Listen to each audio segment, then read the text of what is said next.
não é? Os trabalhos deles.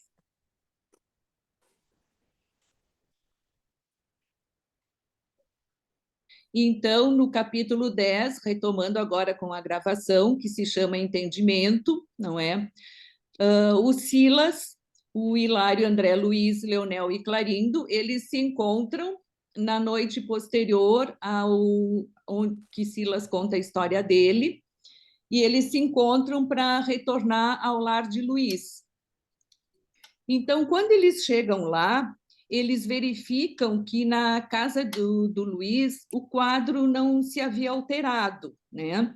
Tanto o Luiz como os amigos deles, que continuavam conversando, eles continuavam sempre naquele mesmo episódio de reclamar da vida, de reclamar das pragas do campo, das doenças dos animais, a carestia da vida, os negócios infortunados, que eles não tinham muita sorte.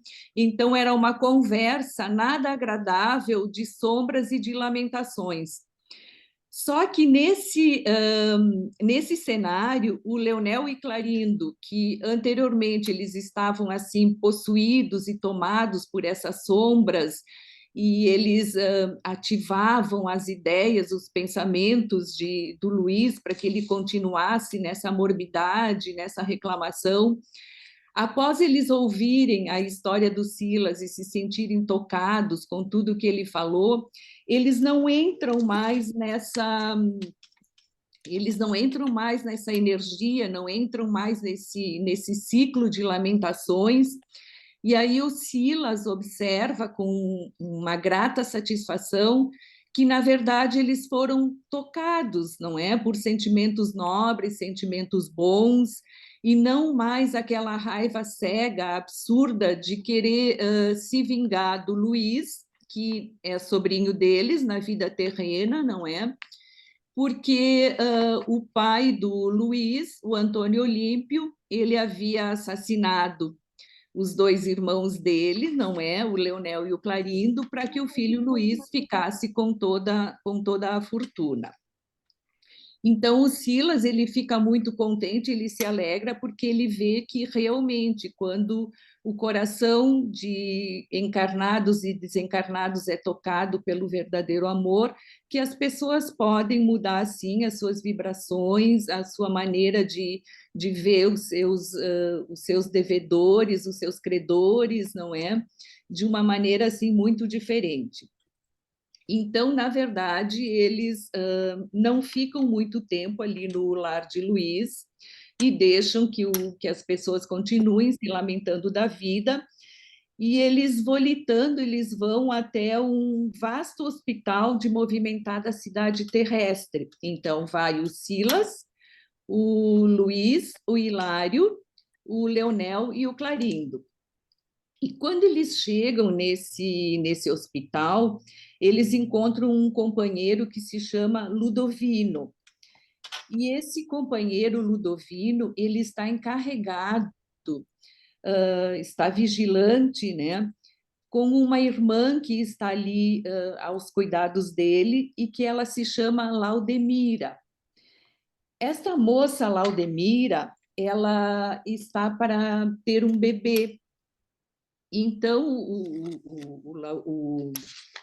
o Luiz e o Hilário, eles se perguntam, não é? O que acontece com essa moça e por que ela está assim, com tão intensa proteção, né?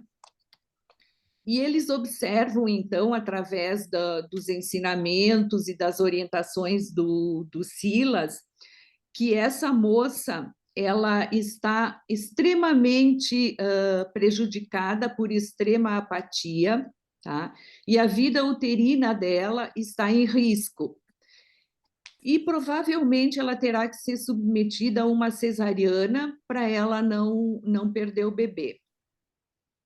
Só que aí o próprio Silas, não é? Ele mostra uma profunda preocupação com essa irmã, a Laudemira, porque ele coloca o seguinte, que uma operação dessa espécie, naquela época, claro, acarretar-lhe-á grandes prejuízos para o futuro, consoante o programa organizado em favor dela, que ela deveria, na vida terrena, conceber mais 3 filhos no templo do lar, de modo a utilizar-se do presente estágio humano com tanta eficiência quanto se torne possível.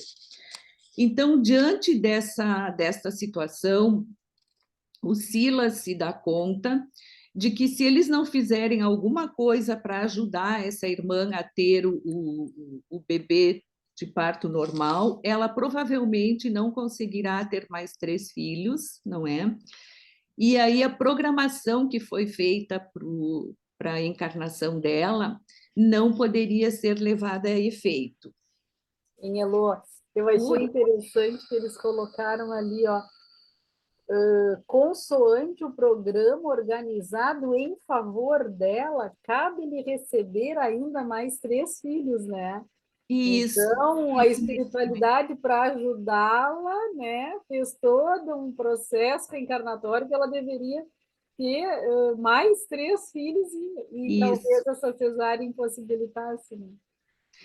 E a história da Laudemira é uma história assim muito interessante, muito conturbada que ele apresenta aqui, não é? E em dado momento, inclusive, o próprio Silas, o próprio Luiz e o Hilário, eles até se questionam se ela realmente conseguiria levar a efeito essa programação. Então, aí o Silas, ele comenta assim que tudo que é programado sempre terá ajuda espiritual, e muita ajuda, mas que muitas vezes no decorrer do caminho dessa programação podem acontecer outros fatores, que aí entra a questão do livre-arbítrio, e algumas almas encarnadas não conseguirem levar a efeito o plano da encarnação, né, da reencarnação. Então, ele coloca até algo assim bem interessante, que é mais adiante, eu estou indo, depois eu retorno, de que muitas vezes alguns espíritos vêm e eles conseguem um avanço, não é? Mas eles conseguem angariar mais alguns débitos. Né? Então, não é que eles não tiveram uma evolução, eles tiveram dentro da programação que foi prevista, mas por questões de livre-arbítrio e outras questões, não é? Eles podem acarretar mais alguns débitos, não é? Achei isso muito interessante. Então, em relação a nossa nova irmã aqui, né, a Laudemira, o Silas coloca assim, que ela sempre teve uma vida muito vigiada por inimigos, que ela criou de outros tempos, de outras vidas. E eram muitos desses inimigos que estavam perturbando o parto dela, não é? E querendo tornar ele cada vez mais difícil, para que ela não conseguisse levar a efeito a programação dela nesta reencarnação. Então, ele coloca assim, ó, que sempre vigiada por inimigos que ela mesma criou em outro tempo, quando ela se valeu da beleza física para cumpliciar-se com o crime, que ela sempre foi uma bela mulher, só que ela usava a beleza para destruir, na verdade, pessoas, ela se aliciava com pessoas que não eram muito boas, que não tinham intuitos bons, né? Então, por conta de todas essas questões que ela destruiu pessoa, destruiu lares, criou muitos inimigos, ela tinha essa vida perturbada nessa reencarnação, e esses espíritos tentavam de todas as formas que ela não conseguisse levar a efeito as gravidezes, pois os 4 filhos eram pessoas, na verdade, credoras dela, de outras vidas, e era o mínimo de resgate que ela poderia fazer na atual reencarnação dela, né? Então, Leonel, Clarindo, o Hilário e o Silas, eles percebem que é necessário agir e agir de imediato para que ela não perca esse filho ou vá para alguma cesariana, aconteça algo não esperado e ela não possa, então, ter os outros 3 filhos, né? Então, determinando permanecêssemos ambos em oração, com a destra colada ao cérebro da doente, começou a fazer operações magnéticas excitantes sobre o colo uterino, o Silas, não é? Então, vocês vejam, inclusive, aqui eles colocam que uma gestante, numa situação dessas, eles chamam, né, de doente, mas a gente sempre tem que voltar para a época em que isso é narrado, não é? Substância leitosa, qual neblina leve, irradiava-se-lhe das mãos, espalhando-se sobre todos os escaninhos do aparelho genital. Decorridos alguns minutos da pesada expectativa, surgiram contrações que pouco a pouco se acentuaram intensivamente.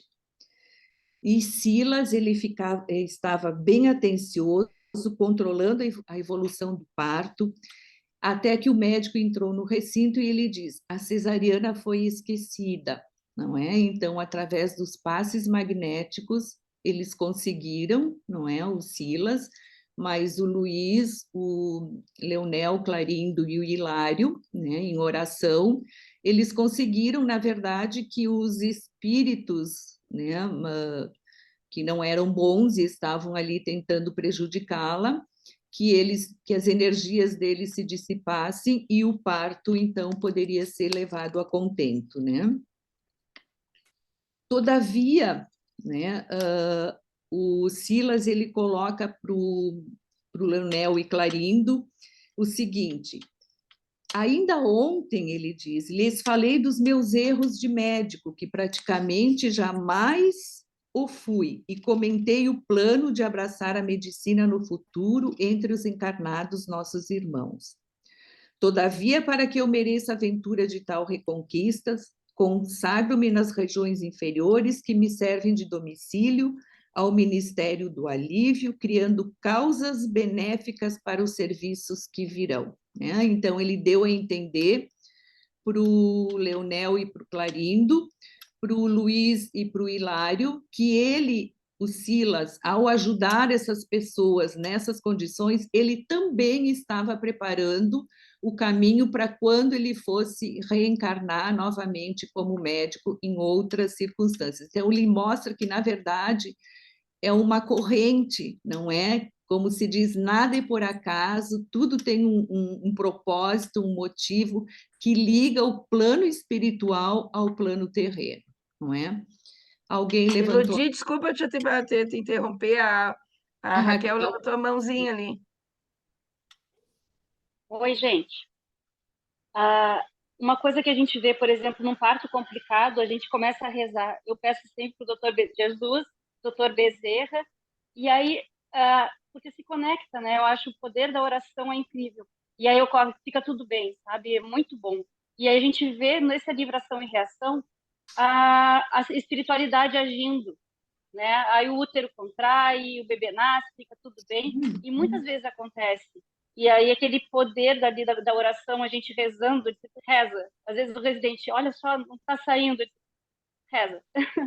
E aí depois o bebê nasce bem, graças a Deus, sabe? E a mãe fica bem também. Então, claro, nem sempre é assim, né? Depende do mérito, mas a gente vê que é bem isso que acontece. Claro que a gente não vê a espiritualidade agindo, mas a gente sente, né? Aquela vibração depois.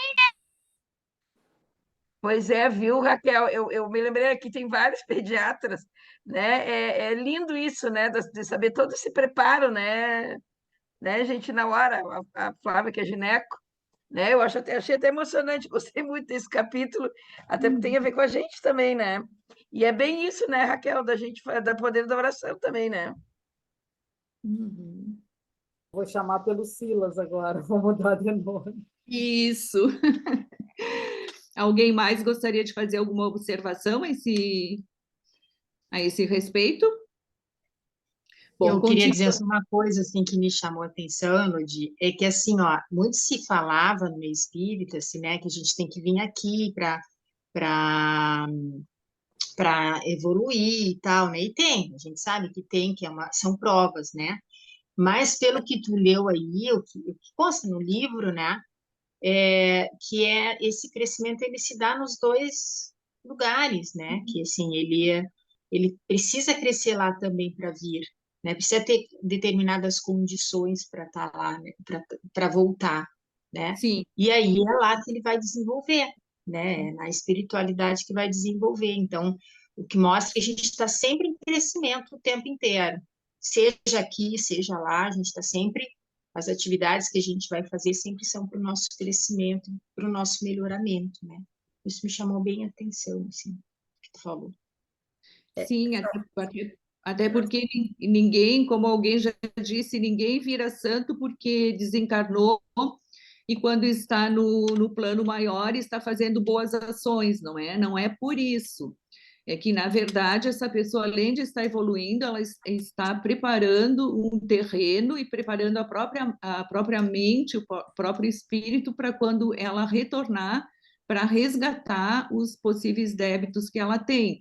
E isso fica bem claro aqui quando, nessa última leitura aqui que eu fiz, quando o Silas diz que ele está fazendo, na verdade, no plano espiritual, reconquistas, criando causas benéficas para os serviços que virão. E aí o Clarindo, ele pergunta, ele diz causas, mas que causas são essas? O que o Silas estaria criando, né, para vir? Então, ele estaria só fazendo esse trabalho em benefício próprio, e aí ele diz que não, que sempre a espiritualidade e as pessoas que estão encarnadas, elas trabalham juntas, mesmo que quem esteja encarnado muitas vezes não se aperceba disso. E aí ele coloca, o Silas coloca o seguinte, com base na história que ele contou, né, da própria vida dele, que um dia, consoante as dívidas que me pedem resgate, e nós conhecemos a história do Silas, né, e ele tem muito a resgatar também, estarei novamente entre as criaturas encarnadas, e para solver minhas culpas, também sofrerei obstáculo e dúvida, enfermidade e aflição. Que mãos caridosas e amigas me amparem daqui em nome de Deus, porque isoladamente ninguém consegue vencer, né? Então ele se deu conta no plano espiritual do que ele havia feito, das oportunidades que ele perdeu enquanto encarnado. No plano espiritual, ele busca, né, se redimir, recomeçar um serviço que ele, na verdade, deixou em aberto no plano terreno, mas ele tem certeza que se mãos caridosas, a espiritualidade maior não o ajudar, e essa ajuda é, inclusive, ou principalmente com esses serviços que ele faz de socorro a pessoas mais necessitadas, né? Então é muito importante o que ele diz, isoladamente ninguém consegue vencer, né? Achei bem interessante isso que ele coloca. E aí ele volta novamente para a questão da Laudemira, né? Então, a Laudemira, ela era conhecida do Silas, e o Hilário ele pergunta para o Silas assim, que compromissos tão graves ela assumiu com a maternidade, né? E que papel representavam os filhos junto dela, esses 4 filhos que ela deveria ter, que faziam parte da programação, né? Eles eram credores ou devedores, né? Que é o que, na verdade, assim, ó, um dos pontos que eu achei interessante nesse capítulo, e nos outros também, não é? É que os dois aqui, o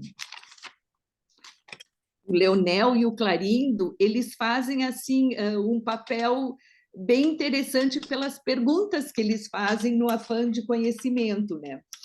Então, o Silas diz que, na verdade, ele não tem como mergulhar, não é aquilo que a gente já viu entre os capítulos, no pretérito de todas as vidas passadas das pessoas, né? Isso é do plano superior, que o que ele e outros instrutores, né, conseguem fazer são as questões assim de encarnações mais recentes, né? E ele diz que as penas da Laudemira, não é, até onde ele consegue saber da vida pretérita dela na atualidade, resultam de pesados débitos que foram por ela contraídas há pouco mais de 5 séculos, né? Então, na verdade, assim, se 5 séculos para a espiritualidade assim é pouco, a gente fica imaginando, não é, toda a trajetória de vida de uma mente, de uma alma, não é? Quantas por quantas situações, tudo que se fez, não é? Quantos resgates, quantos débitos, e inclusive, né, também algumas coisas que somos credores, né? Então ele conta a história dela, que ela teve assim sempre uma situação bem privilegiada em cortes, né, junto à rainha de Nápoles. Ela possuía muitos irmãos consanguíneos, né? Só que, embora todo esse aparato familiar e comunitário, pelo menos o que é relatado aqui, ela nunca teve junto dela uma pessoa, assim, alguém que lhe apontasse um caminho certo, um caminho diferente, como, por exemplo, foi a mãe do Silas, né, para ele, embora ele não tenha conseguido, não é, aprender, entender e levar a efeito tudo que a mãe dele dizia. Então, ela, a Laudemira, ela se sentia, assim, uma pessoa muito poderosa, e ela tinha, inclusive, os irmãos consanguíneos dela, apoiavam ela em todas as loucuras, em todas as vaidades, em tudo que ela fazia, né? E mesmo se casando, ela sentiu que a presença do marido era um entrave, e ela acaba arrastando ele para a morte, não é? E nessa vida desregrada que ela tinha, com o apoio de irmãos, de amigos, de pessoas próximas, quando o marido morre, ela herda uma fortuna muito grande. E ela, como era uma pessoa muito bonita e era muito rica, ela coloca toda a fortuna dela fora com prazeres, ela envolvia muitos homens, muitos amigos, só que ela arruinava a vida deles, né? Então, ela arruinou muitas construções domésticas, ela arruinou muitas mulheres, muitas esposas, muitas famílias, né? E então, quando ela desencarna nessa vida que remonta a 5 séculos, né? Ela vai para as profundezas infernais que a própria mente dela cria, né? E ali, quando ela desce nesse abismo, ela se encontra com inimigos ferozes dela, que, como morreram, desencarnaram direta ou indiretamente por ações dela, né? Ou por não ações dela, eles acabam se tornando inimigos. Então, eles se encontram no mesmo plano espiritual, e aí a perseguição é feroz, é violenta, né? Então, ela sofre por mais de 100 anos consecutivos nas trevas densas, conservando a mente parada nas ilusões que lhes eram próprias, né? Então, mesmo aquilo que a gente já viu em muitos capítulos, em muitas, né, histórias, em muitas passagens, que mesmo as pessoas, os desencarnados, não é, nessas profundezas assim infernais criadas pela própria mente, eles ainda continuam querendo e acreditando na vida que levavam, né, na ostentação, em querer voltar, a dificuldade em enxergar a luz, que é o que o livro, desculpe, o filme, né, Nosso Lar mostra, que quando os espíritos de luz chegam nesses locais mais densos, mais trevosos, alguns espíritos conseguem enxergar essa luz e estender a mão. Outros não, simplesmente não enxergam, e outros enxergam e viram as costas, não é? Então, muitos deles continuam nessa zona tenebrosa, não é? Trevosa, por escolha própria, né? Por achar que ainda podem manter ali, naquele ambiente, a mesma vida que levavam quando encarnados, né? E, nesse instante, então, Hilário pergunta que cada vez que ela se retirava da carne, nas 4 existências, né? Porque Silas diz que a conhece a Laudemira, em torno de 5 séculos, né? E mais de 4 existências, né? Ele pergunta se ela sempre continua ligada às sombras, não é? Porque na percepção do Hilário, ela deveria pelo menos ter consciência alguma vez ou se desligar das sombras cada vez que ela desencarnasse, né? E aí o Silas coloca uma questão bem interessante assim. Ele diz: como não? Né? Que alguns espíritos continuam, sim, por séculos e séculos nas zonas trevosas, mesmo tendo tipo a oportunidade de voltar, né, à reencarnação. Quando a queda no abismo é de longo curso, como foi o caso dela, né, pelo menos de 5 séculos, ninguém emerge de um salto. Né? Então, isso é eu achei assim, muito interessante, né? Porque eles estavam, na verdade, o Leonel e o Clarindo, muito assim, intrigados com a vida da Laudemira. Né? O que aconteceu, afinal, que ela não conseguia, né, ter uma reencarnação tranquila, ter os filhos, afinal de contas, ela ia ser mãe, que tanto estava assim enrodilhado na vida dela, né? Então ele diz que ela, né, a Laudemira, naturalmente entrava pela porta do túmulo, saía pela porta do berço, transportando consigo desajustes interiores que não podia sanar de um momento para outro, não é? Então o caminho dela realmente era longo e não dava para ter pressa, não é? Elodie, tu sabe que esse aqui eu sublinhei também, me chamou tanta atenção, porque cai assim, né, aquela visão que a gente acha, não, se eu vou fazer isso, eu vou corrigir, vou voltar, vou reencarnar, e aí mostra bem claro esse capítulo, e principalmente esse parágrafo, de como é difícil, porque ela, na verdade, claro, ela tem que corrigir todas as outras reencarnações, né? Fala as trevas densas, né?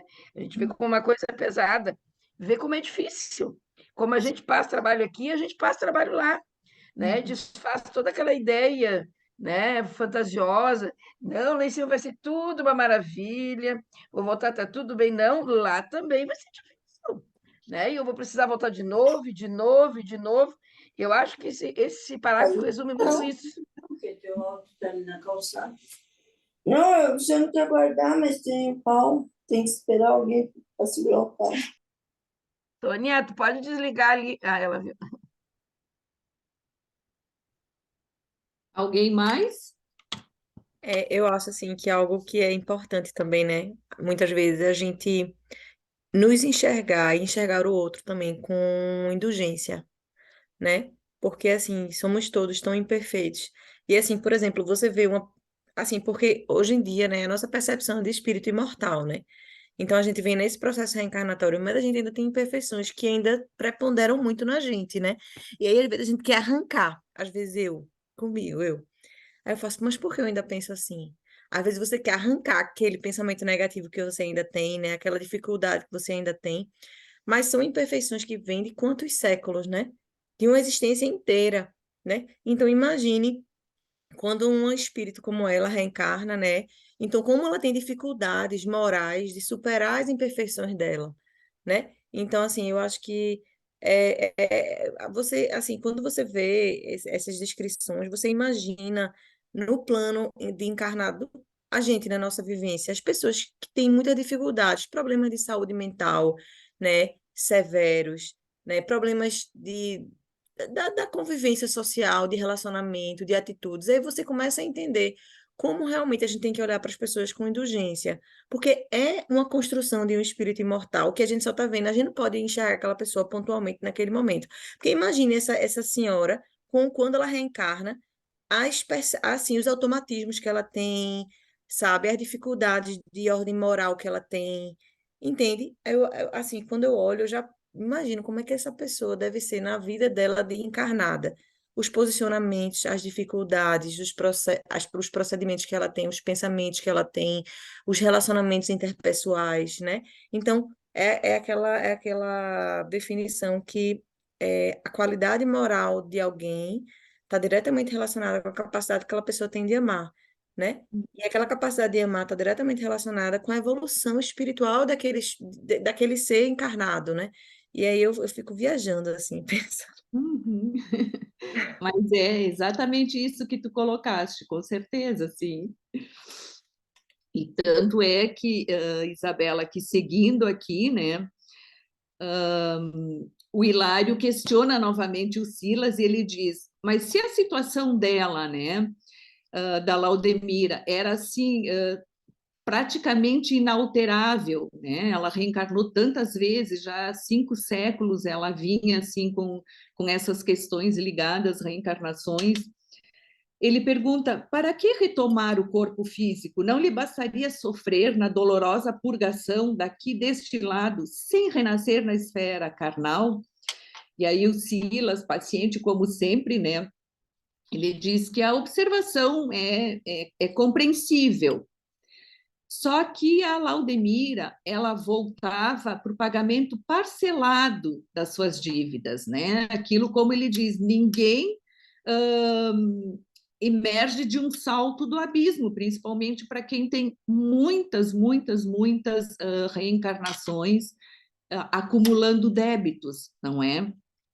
Então, ele diz que, reaproximando-se de credores reencarnados, ela conseguia, de uma certa forma, pausadamente, com alguns deles, e eu imagino que seriam muitos, né?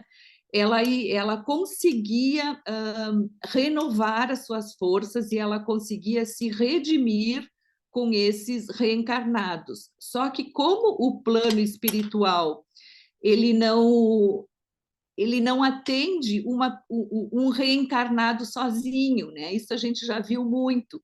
É uma teia familiar e de amigos que todos eles precisam estar naquele plano para reencarnar, porque cada um ali vai ter um papel, né? É aquilo que a gente sempre ouve. Ninguém se encontra ou está nessa família por acaso, enfim, né? Que a gente já ouviu, já sabe da doutrina espírita, né?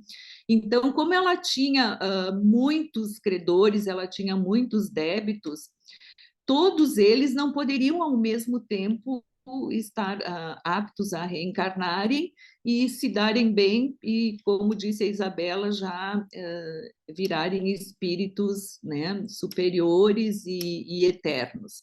Então, por isso que ela precisou voltar tantas vezes e até para a espiritualidade num espaço relativamente curto de reencarnação, né? E aí ele continua perguntando, o Hilário, né, se todas as vezes ela conseguia ressarcir de alguma sorte os débitos que ela se emaranhou, ou seja, com as pessoas às quais ela reencarnava, né, próximas, se ela conseguia ressarcir algum débito.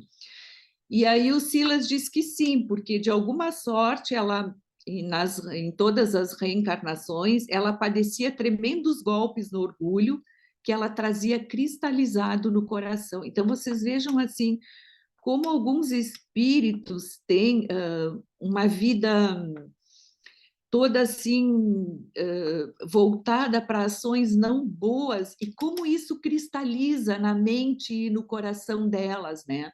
E quantas reencarnações às vezes são necessárias para ressarcir todos os débitos de uma encarnação, né? E esse era o caso da Laudemira, como está bem aqui descrito, né? Só que no caso dela, apesar de ela ter tido tantas oportunidades, né, de se redimir e de conviver com espíritos que ela destruiu em encarnações anteriores, ela, ao mesmo tempo, contraía novas dívidas, né? Aquilo que eu coloquei no início, de vez que, em certas ocasiões, não conseguia superar a aversão instintiva. Então, vocês vejam como alguns espíritos têm muita, muita dificuldade, né? E não é numa, nem duas, nem três reencarnações que eles conseguem enxergar a luz e redimir os seus débitos, né? E ele coloca, seguindo, né, o Silas, ainda falando da história da Laudemira, que depois de cada desencarnação regressava habitualmente às zonas purgatoriais de que procedia, com alguma vantagem no acerto de suas contas, mas não com os valores acumulados, imprescindíveis à definitiva libertação das sombras, porque todos somos tardios na decisão de pagar nossos débitos até o integral sacrifício. Então, vocês imaginem, né? Aqui eu fiquei pensando, se muitos de nós voltam, conseguem, né, ter algum acerto de conta, mas se a gente contrai novas dívidas em função do livre-arbítrio, não é? A caminhada realmente é muito longa. E a Laudemira, ele mostra, assim, que ela foi um exemplo bem concreto disso, né? Elodie, eu queria até fazer um comentário daqui, que eu estou fazendo o curso lá na nossa casa, com a Zilma, e a gente está estudando bastante essa questão também da obsessão, né? E até a gente esteve trabalhando agora na última reunião essa questão, como sempre, da força do pensamento. E fiquei pensando assim, né? Pensando nisso, que a força do pensamento vai te fazer repetir atitudes boas ou ruins, né? Então, aqui, claro, como ela sempre estava em locais ruins, que coloca realmente com trevas densas, lugares pesados, né? Me dá a impressão de que, assim, por mais que ela tentasse progredir nessa vida e tentar purgar, a força do pensamento traz ela para lá. Porque é o nosso pensamento que faz a gente, né, fazer esse sentido para trás, e sentido de atrair, na verdade, os maus espíritos, né, na verdade dela, lembranças de vidas anteriores em que ela não fez coisas tão boas assim. Então, mais uma vez, a força do pensamento também, né?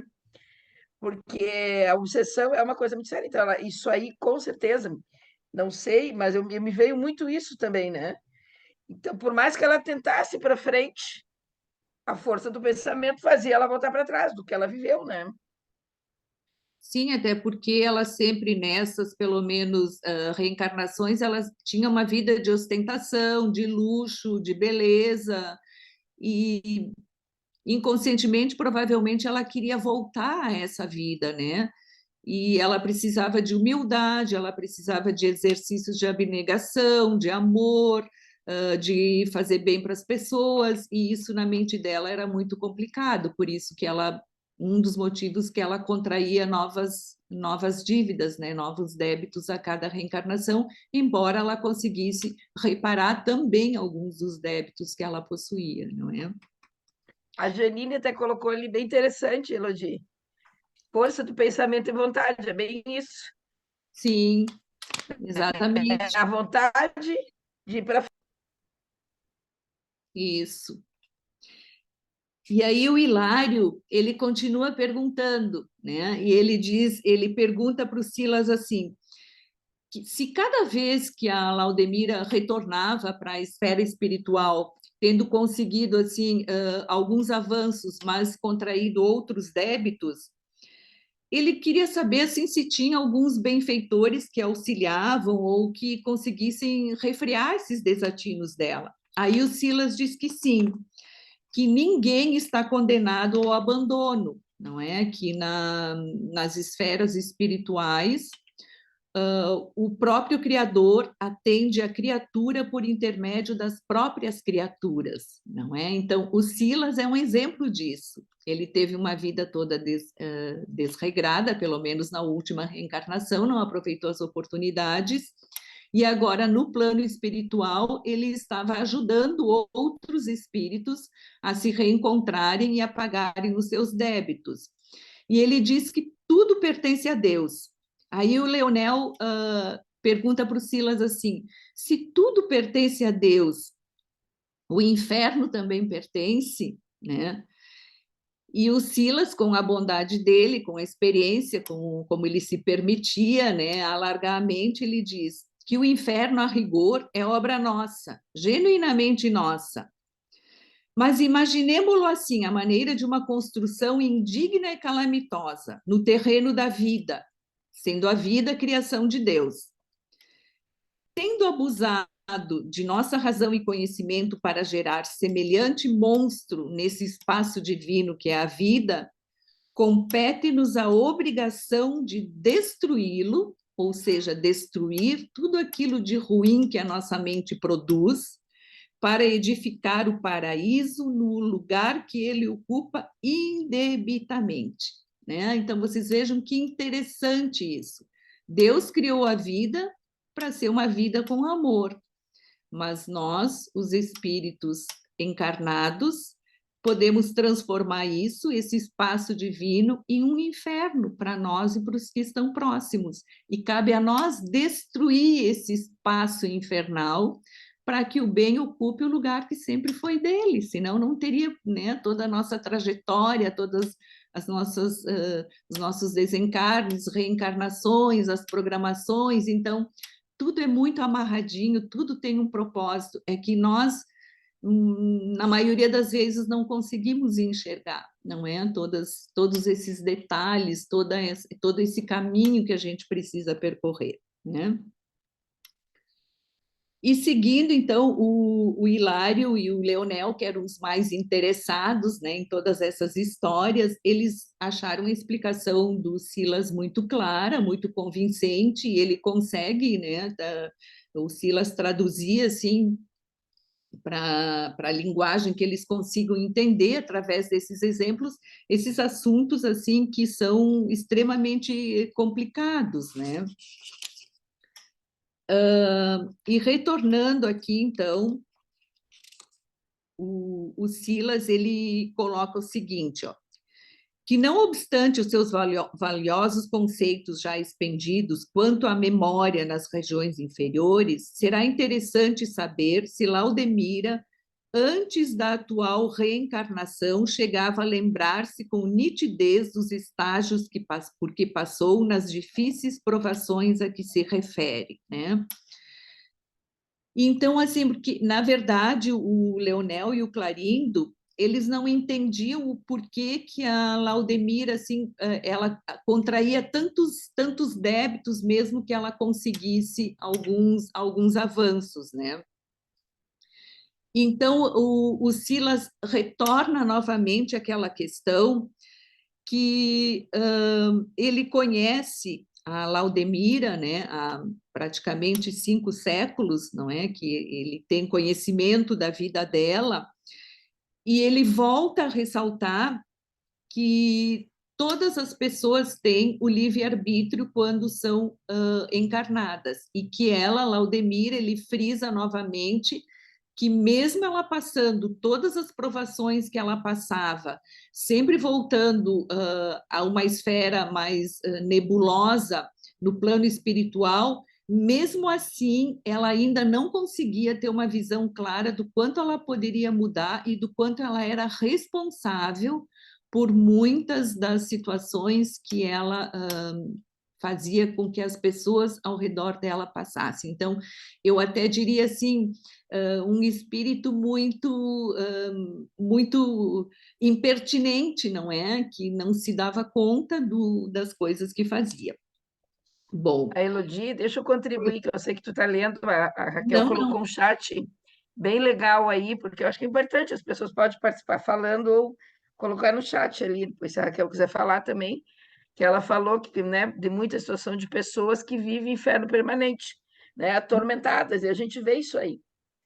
Não sei se ela quer fazer algum comentário, que às vezes ela fica às voltas com as crianças pequenas, mas é bem isso mesmo, né? Ele está servindo a comida dos filhos, está falando, mas ela falou uma coisa que é importante mesmo, né? Porque às vezes as pessoas têm necessidade de viver sempre mal, né? Então o inferno não é lá em cima, o inferno é aqui mesmo. E não adianta, é a gente que constrói, né? É a gente que constrói, né? Nós que construímos e... Pode falar, João. Eu acho que também tem uma coisa, porque esse trecho do livro, ele vai mostrando muito assim o reflexo na vida atual dos compromissos passados da gente. Mas eu também sempre reflito que tem pessoas que não vão adiante, que não se melhoram, porque ficam lamentando o que fizeram no passado e que não podem mudar. Então eu acho que aquela frase do Chico Xavier, ninguém pode voltar atrás e fazer um novo começo, mas todo mundo pode começar agora e fazer um novo final, é fundamental para a saúde na vida, sabe?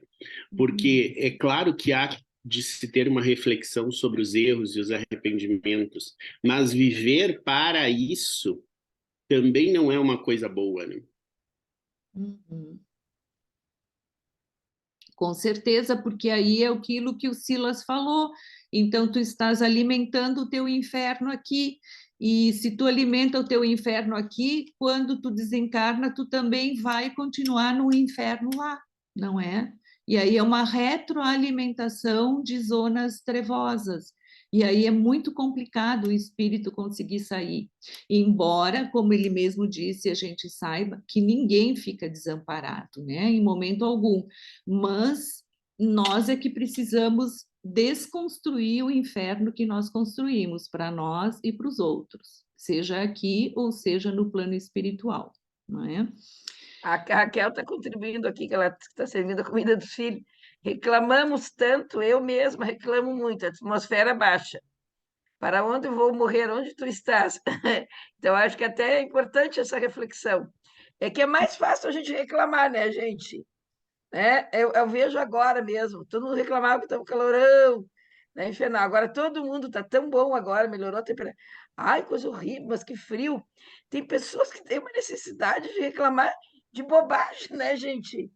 Né? Então já começa o dia, né, com mau humor, e isso já atrai, né? Com certeza vai atrair ambiente ruim, uma psicosfera ruim, né? E como nós somos imperfeitos, né? Parece uma necessidade que a gente tem de estar sempre reclamando também, né? E assim, eu queria falar só uma experiência, eu prometo uma experiência rápida que eu tive essa semana com um paciente. A gente falando sobre morte, né? E ele era um super jovem, de 30 anos, em cuidados paliativos, com câncer de pâncreas metastático. Só que ele simplesmente, ele não aceitava o processo de, assim, de finitude dele, fez uma infecção gravíssima. Só que o desfecho, eu tentei tudo que era possível da questão medicamentosa, para controle de sintoma, para tudo. Mas assim, o desfecho dele, por mais que eu tivesse tentado de tudo, como ele não aceitou o processo dele, como ele não vinha trabalhando, ele já estava 1 ano e meio, né, já com uma doença metastática, a oncologista já tinha dito a ele que realmente ele ia ter complicações e em algum momento ia, porventura, ia ter o desfecho final. Então foi muito mais sofrido. E aí, engraçado que com a visão médico-espírita que todos nós temos, enfim, eu começava a pensar, eu digo, não, na minha percepção ele vai desencarnar, não vai ter percepção de que desencarnou, porque ele não aceitava, ele não se comunicava, simplesmente a negação era tão grande que ele não conseguia se comunicar comigo, ele me olhava e me fingia, e ele só conseguiu começar a estabelecer uma relação comigo quando, quando eu disse que ia dar alta da UTI, né? E assim, eu não falava, e a esposa, doutora, não fala que ele tá morrendo. Eu digo, não, tá certo, eu vou respeitar a autonomia dele. Mas assim, eu acho que é isso que vocês estão falando. Então, assim, se a gente não prepara, né, o nosso processo, se a gente não compreende essa natureza espiritual, e se a gente não se prepara para o que a gente sente, para o que a gente vai ver na nossa vida, a gente vai viver esse processo de sofrimento durante muito tempo. Porque, assim, a minha percepção é que ele vai desencarnar, vai ficar um tempão ainda lá nos hospitais de espiritualidade, sem saber que desencarnou, porque não vai ter condições psíquicas de aceitar esse processo. Então, assim, falando sobre essa questão de morte e morrer, né?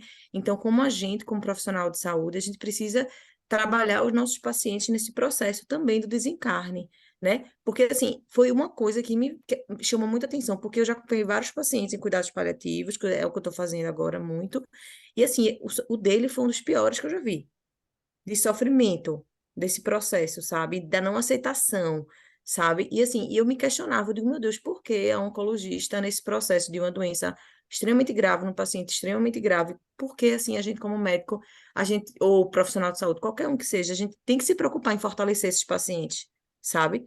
Então, assim, eu agora, olhando assim, cara, eu lembrei dele na hora, porque eu fui de tudo que era possível, da parte medicamentosa, de suporte, de tudo, e o sofrimento dele foi tão intenso. Eu fazia medicação, e do lado, e medicação, meu Deus, o que é que eu posso fazer mais? Ou seja, realmente, psiquicamente, ele estava tão sem querer partir que eu não teve medicação que resolvesse. Mesmo dando suporte à família, acolhimento, não sei o quê, eu não sabia mais o que fazer. Eu ligava para os colegas, minha gente, o que é que eu faço? Ela está fazendo tudo. Eu fazia, meu Deus do céu. Ou seja, é isso. A preparação. Ele estava vivendo um inferno aqui, então, não, então o desencarne dele foi super difícil, sabe? Eu acho que é uma coisa, que é uma realidade isso, viu? Bela, tá se cobrando muito. Vou dar minha contribuição. Aqui é a Mônica falando. Vou aproveitar o teu gancho, né, para fazer o comentário. Às vezes a gente fica. Tu comentou essa situação, passei por uma situação parecida.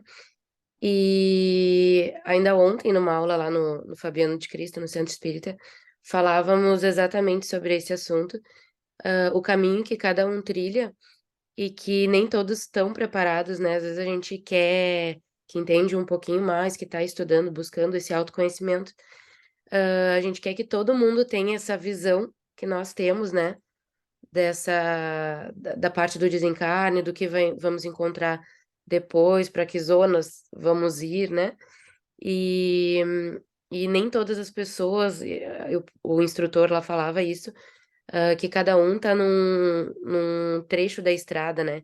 Uns vão um pouquinho mais à frente, outros estão lá atrás, outros no meio, alguns precisam parar nessa estrada, outros caminham mais rápido, outros caminham de forma mais lenta. Realmente não tem como dar saltos, né? Às vezes é um processo muito lento para chegar até onde se precisa. E o tema também lá na casa espírita que eu frequento esse mês é sobre a resiliência, né?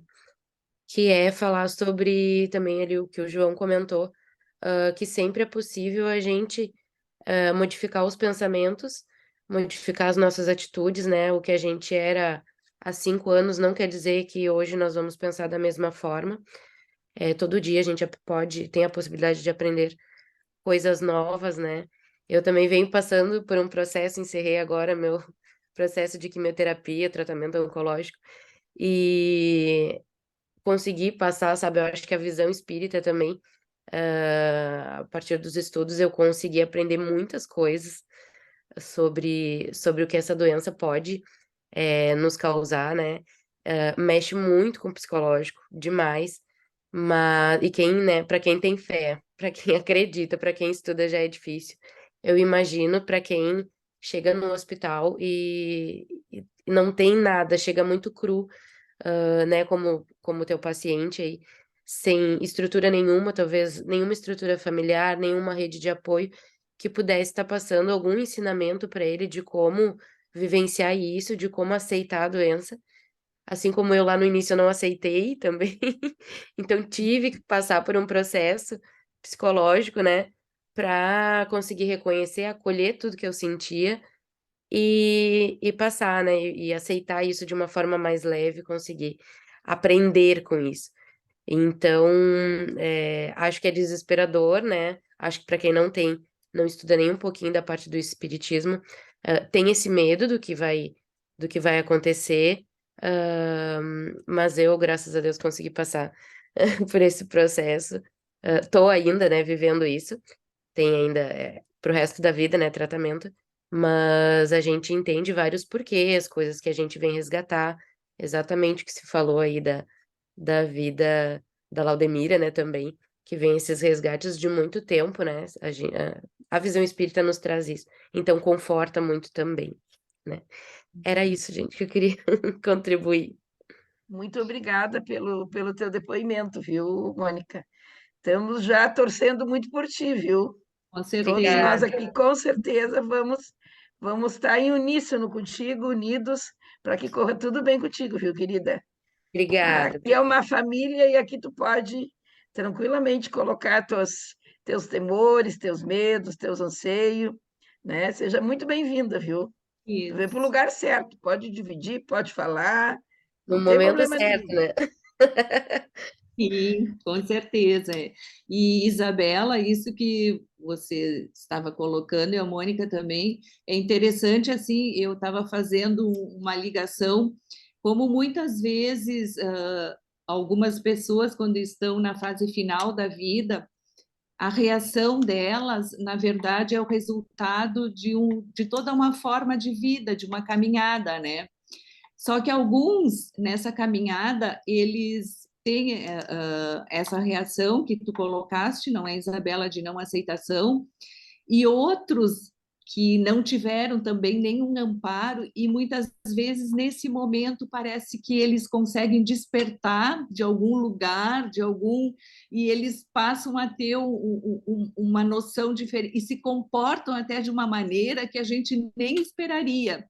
Então, eu acredito que essas situações, essas reações na fase final da vida, elas têm muito a ver com a questão da espiritualidade, o quanto tu te permite aceitar e até recordar e trazer à mente aspectos bons que tu vivenciaste, né? Mesmo que não seja nessa vida. Isso é muito interessante, né? Às vezes até a gente diz, poxa, pessoas assim que vivem e parece que não têm um credo, uma religião, uma fé, mas que em situações assim se comportam de uma maneira tão serena, e serena não por desconhecimento do que está acontecendo, mas por uma reação que parece uma reação espiritual aprendida com muito sacrifício ao longo de muitas reencarnações, né?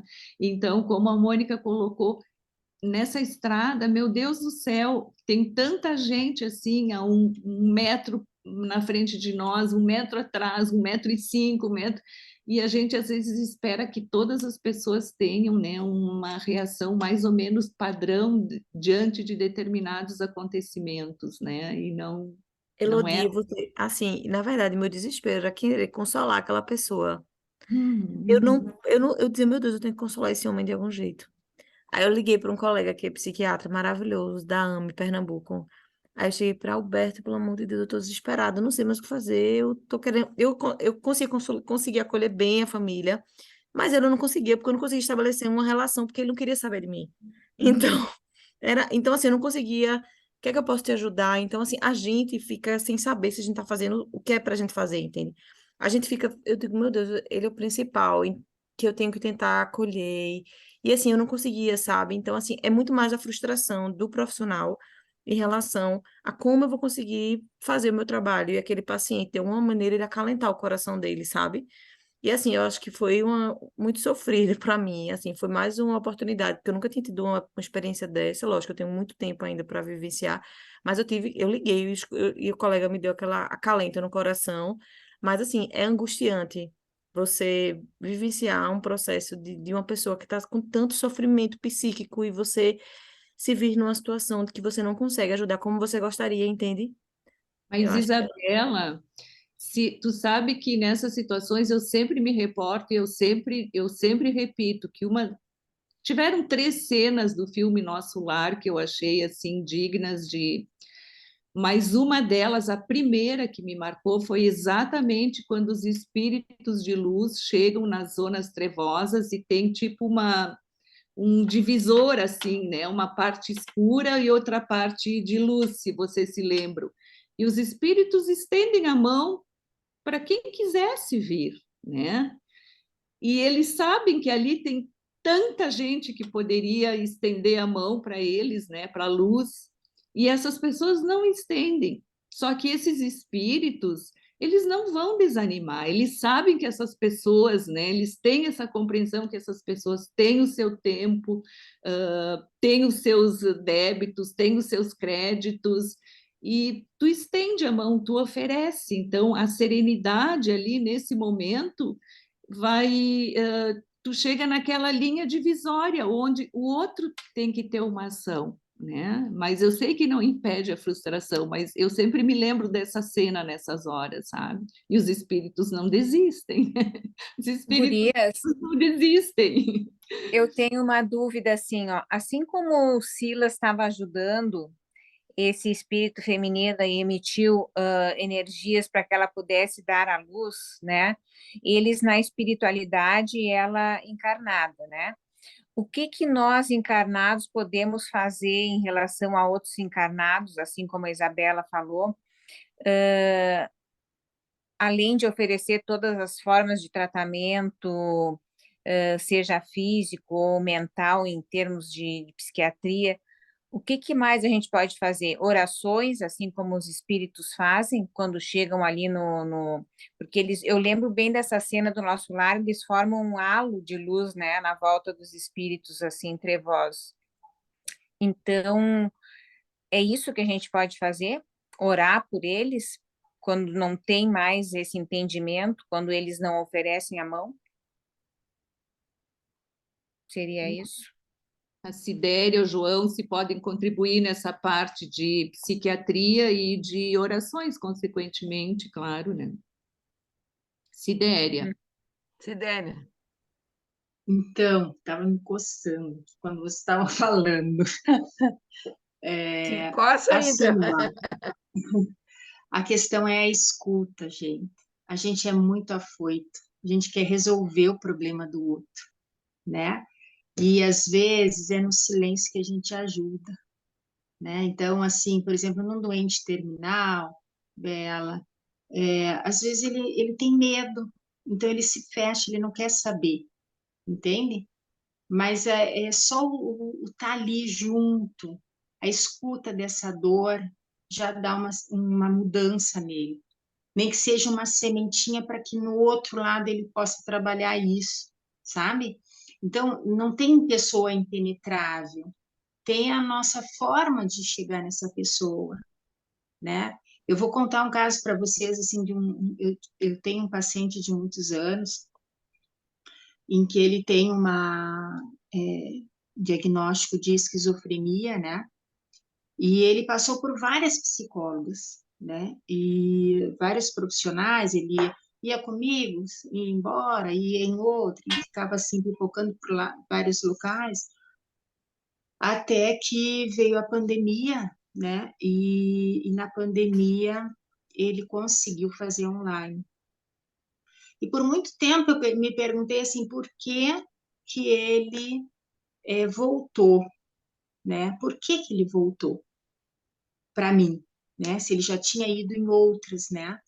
E aí, conversando com uma amiga minha, ela me respondeu assim, porque você teve a escuta que as outras não tiveram. E qual era a escuta? Era respeitar o processo dele, a fala dele, o jeito dele, sem querer enquadrar, sem querer mudar, sem querer dizer que ele é isso ou aquilo, sem dizer está errado o que tu está pensando, né? Mas dar o espaço para que a angústia pudesse aparecer. E essa angústia, às vezes, aparece no silêncio, no estar junto, né? No botar a mão em cima da mão do outro, né? Eu lembrei de uma passagem que você desse teu capítulo, Elodie, que no início, o que acontece? Eles vão para esse lugar aí atender essa moça, né? E me chamou muita atenção que o Silas dá a mão, né? Dá a mão pro Leonel e pro outro para eles poderem ir junto, né? E eu relacionei isso com a gente que às vezes, por que ele deu a mão? Porque a energia dele é baixa e ele não conseguiria acompanhar, e eles dando a mão, eles levavam ele. Mais ou menos é isso, né, Elodie? Isso. E aí eu fiquei pensando assim, ora, sobre isso, que é isso, esse é o segredo. Às vezes a pessoa está fechada nela mesma, mas tu bota a mão, só botar a mão em cima já é uma forma de ela se abrir, uma forma de ela se sentir acolhida no sofrimento dela, né? E aí respeitar o tempo, né? O tempo de cada um. Então eu acho que a gente é muito afoito, a gente quer resolver o problema do outro, a gente quer ajudar o outro de alguma forma a passar por o processo, mas é o de cada um, né?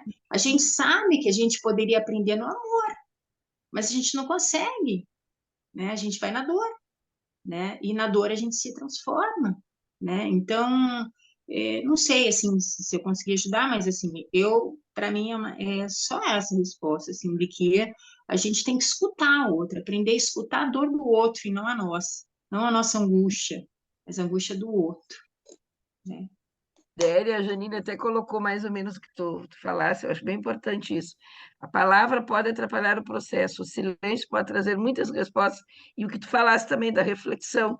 Eu acho que é bem importante, eu acho que a gente fica naquela, eu diria, não sei, talvez ansiedade de ver o sofrimento e de falar alguma coisa, e às vezes falar vai atrapalhar mesmo, pode ser inadequado, né? Então, ouvir, como eu sempre digo, às vezes o ouvido é a melhor coisa que tu pode fazer, né?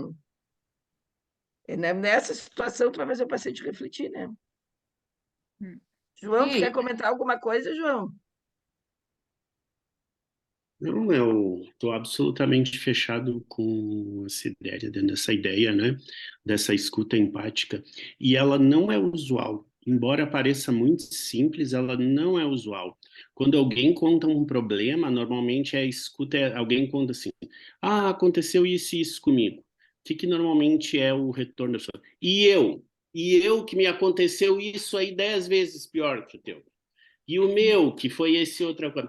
Então as pessoas falam umas para as outras, mas elas não se escutam. E essa escuta do silêncio só de compreensão já é absolutamente terapêutica em si, né? Às vezes a gente ajuda muito só estando junto. A gente fica com a ideia, o que eu preciso fazer, qual é a ação que eu tenho que estar, qual é a prática que eu tenho que fazer. Às vezes só estar ali já é muita coisa. eu me lembro de uma vez, até fui eu que coloquei, mas não me lembro onde eu li, que uma pessoa conversando com outra disse: ah, eu tenho muitas pessoas próximas, eu tenho muitos amigos, mas amigo, eu tenho um. E aí outra pessoa pergunta, mas por que, o que que te faz pensar que essa pessoa é mais, é amiga mesmo? Aí a pessoa responde, porque é o único que me escuta. Né? Então, vocês vejam que interessante isso, né? Bem o que o João e a Sidéria colocaram, né? O escutar. Vamos mais um pouquinho? Ou o que tu acha, Vera? Nós temos ainda 5 minutos. Sim, então só vamos aqui um pouquinho mais da Laudemira aqui para dar um certo fecho, não é? Tranquilo. Tá. Então, continuando aqui um pouquinho mais com a Laudemira,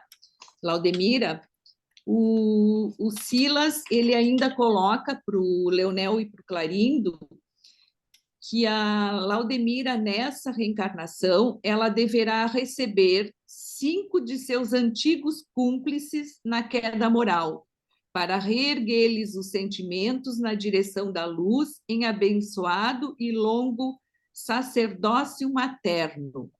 Do seu êxito no presente dependerão as facilidades que espera recolher do futuro para a liberação definitiva das sombras que ainda lhe ofuscam o espírito. Pois se conseguir formar 5 almas na escola do bem, terá conquistado enorme prêmio diante da lei amorosa e justa. Então, vocês vejam que interessante aqui, não é? O que é espiritualidade, qual foi o plano, né, para Laudemira, depois de 5 séculos com uma vida completamente desregrada, não é? Em todos os sentidos, qual é a tarefa, digamos assim, dela?